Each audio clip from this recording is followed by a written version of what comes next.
Consecuente con su política represiva contra adversarios y movimientos opositores, Gerardo Machado se planteó como un importante objetivo sacar de la vida política al Partido Comunista de Cuba.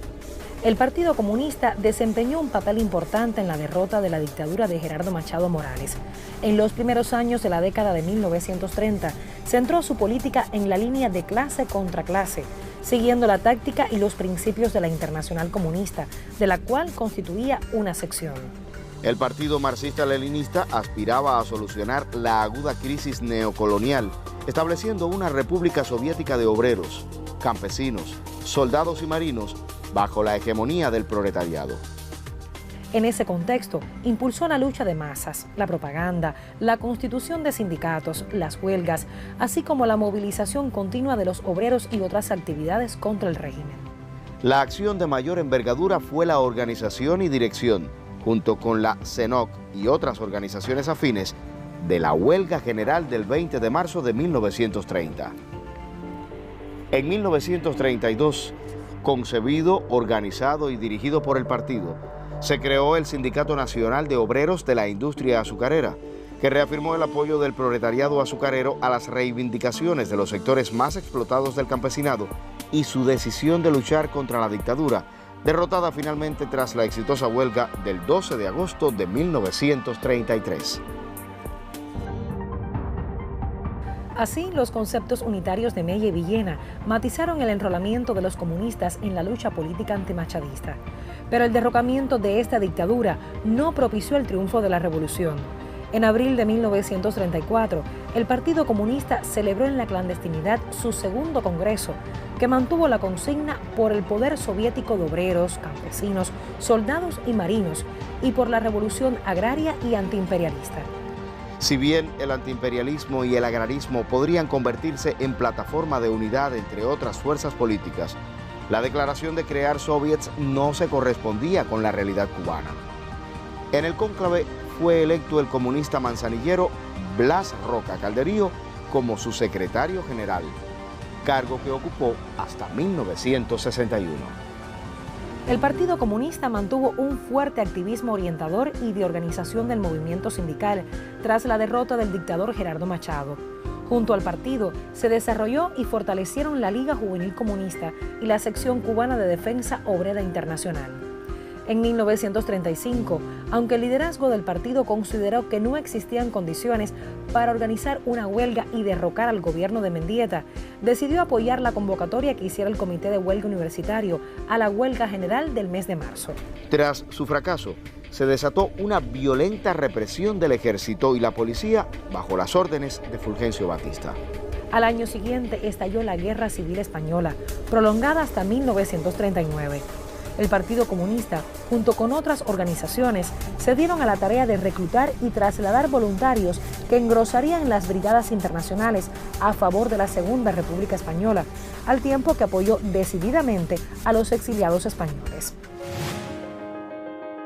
Nuevos derroteros del partido se iniciaron con el proceso de democratización y reformas como resultado de la Revolución del 30 y los cambios en la situación internacional ante el avance del fascismo. En 1938 se legaliza el partido y se funda el periódico Hoy y otros medios de difusión. Al año siguiente se crea la Central de Trabajadores de Cuba, a la vez que como resultado del proceso de integración del Partido Comunista con Unión Revolucionaria, queda constituido el Partido Unión Revolucionaria Comunista, que participa en la Asamblea Constituyente del 40. Con su integración a la coalición socialista democrática amplió su base e influencia social. En esos años se desplegó una fuerte actividad internacionalista y solidaria con México, España, la Unión Soviética y el resto de los frentes de guerra contra el fascismo, hasta su aplastamiento en 1945. En las condiciones de posguerra, ahora con el nombre de Partido Socialista Popular, a fin de adecuar la organización a la práctica y los conceptos organizativos demandados por la nueva etapa que se avecinaba, sin cambiar principios y objetivo estratégico, la nueva táctica estaba orientada a respaldar las exigencias que, emanadas de cualquier fracción o figura política, favorecieran a las masas y el avance de la democracia. a concertar alianzas con fuerzas cuyos programas reflejaran los intereses populares, sin comprometer su condición de partido de la clase obrera. Entre los elementos que contribuyeron al afianzamiento de la vía legal y pacífica para avanzar hacia la etapa democrático-burguesa de la revolución, se encontraba la transitoria influencia de la teoría oportunista de L. Browder, presidente del Partido Comunista de Estados Unidos de 1932 a 1945, quien trató de conciliar al capitalismo y al socialismo en una teoría que se conoce como browderismo. Aunque en lo inmediato dicha táctica facilitó el logro de importantes conquistas, la idea de avanzar hacia el socialismo con la participación en los gobiernos burgueses para modificarlos desde adentro, mediante el respaldo de las masas, fue una apreciación falsa y coyuntural que la dirección partidista no tardó en rectificar.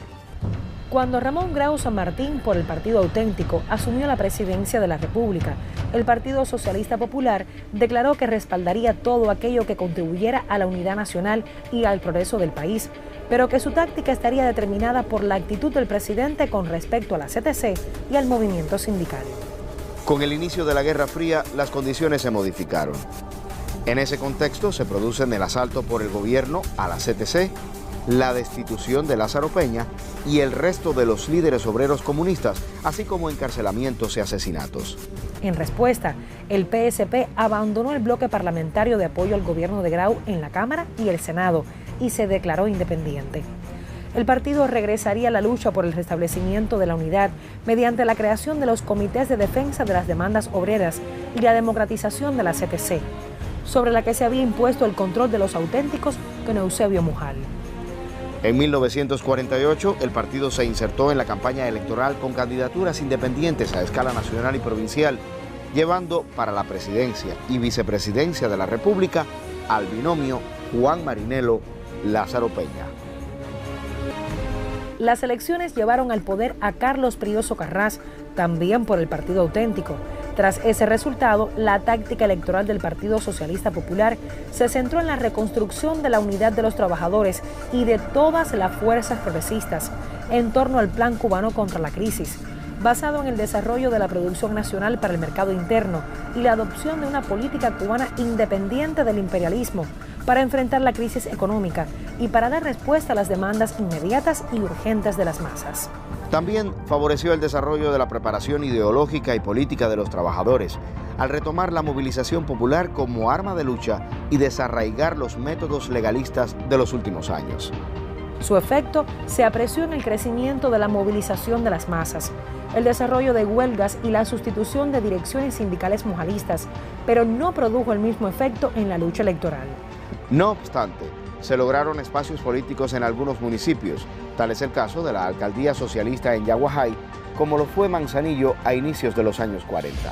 Para las elecciones generales de 1952, el PSP se esforzó infructuosamente por formar un frente único oposicionista.